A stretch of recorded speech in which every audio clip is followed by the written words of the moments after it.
પ્રણામ. મારું નામ રુચિ કુશલ વોરા છે. આજનો વિઝન જીન શાસનમાં મારો સબ્જેક્ટ છે એજ્યુકેશન એન્ડ જીન શાસન. શિક્ષણ એ માત્ર પુસ્તકીય જ્ઞાન નથી, પણ જીવન જીવવાની શૈલી, વ્યવહારુ જ્ઞાન અને રોજ કંઈ નવું શીખવું એ ત્રણેય વસ્તુનો સમન્વય છે. માણસ ગર્ભમાં હોય ત્યારથી જીવે ત્યાં સુધી એને જીવન જીવવાની ઢબ અને વ્યવહારુ જ્ઞાનની જરૂર પડતી હોય છે, અને જીવે ત્યાં સુધી એ કંઈક નવું શીખતો હોય છે.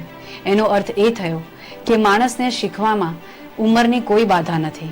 તો આપણે એ જ શિક્ષણને કેમ એક વધુમાં વધુ રસપ્રદ અને વધુમાં વધુ ઉપયોગી ન બનાવી શકીએ?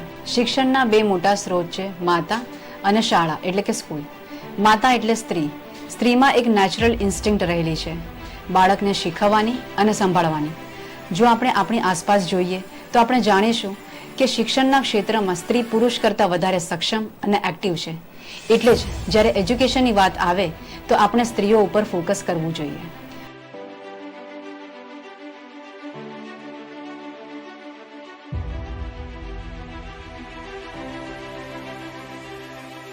આજનું આધુનિક શિક્ષણ બાળકને પ્રગતિ કરતાં વધારે અધોગતિ તરફ લઈ જઈ રહ્યું છે. તો એના માટે જરૂરી છે જીન શાસનના મૂલ્યોને બચાવવા હોય. જીન શાસનને બચાવવું હોય તો સૌથી મોટો અને સૌથી પહેલો ટાર્ગેટ બાળકો છે. આ બાળકો અને જીન શાસન વચ્ચેનો બ્રિજ છે યુથ. એટલે જ આપણે આપણા આ કાર્યમાં યુથને સૌથી વધારે કાર્યરત કરવાની જરૂર છે. શિક્ષણ એ સમાજનું હૃદય છે. કોઈ પણ પ્રોફેશન અને કરિયરના મૂળમાં શિક્ષણ છે. આજે બાળક મોટો થઈને ડૉક્ટર અને એન્જિનિયર બને તો મૂળમાં શિક્ષણ છે.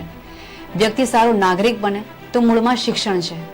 તો કેમ નહીં આપણે આપણા શિક્ષણને એવું બનાવીએ કે માણસ સારો નાગરિક તો બને જ, પણ સાથે સાથે એક સારો શ્રાવક પણ બને. આજે આપણી આસપાસ જોઈએ છીએ કે એજ્યુકેશન લીધા પછી પણ યુથને રોજગાર નથી. તો આપણે આપણા એક્શન પ્લાનમાં યુથનો ખાસ સમાવેશ કર્યો છે. આપણા જૈન પરિવારો જે ફાઇનાન્શિયલી વીક છે એમાં રહેલા સ્ત્રી હોય કે પુરુષ યંગસ્ટર્સને આપણે ચાન્સ આપી શકીએ છીએ. એમની એફિશિયન્સી, એમનું ટેલેન્ટ અને એમના નોલેજ પ્રમાણે આપણે આપણા એક્શન પ્લાનમાં એમનો સમાવેશ કરી શકીએ છીએ, જેનાથી આપણા જૈન પરિવારો ફાઇનાન્શિયલી સ્ટ્રોંગ બનશે.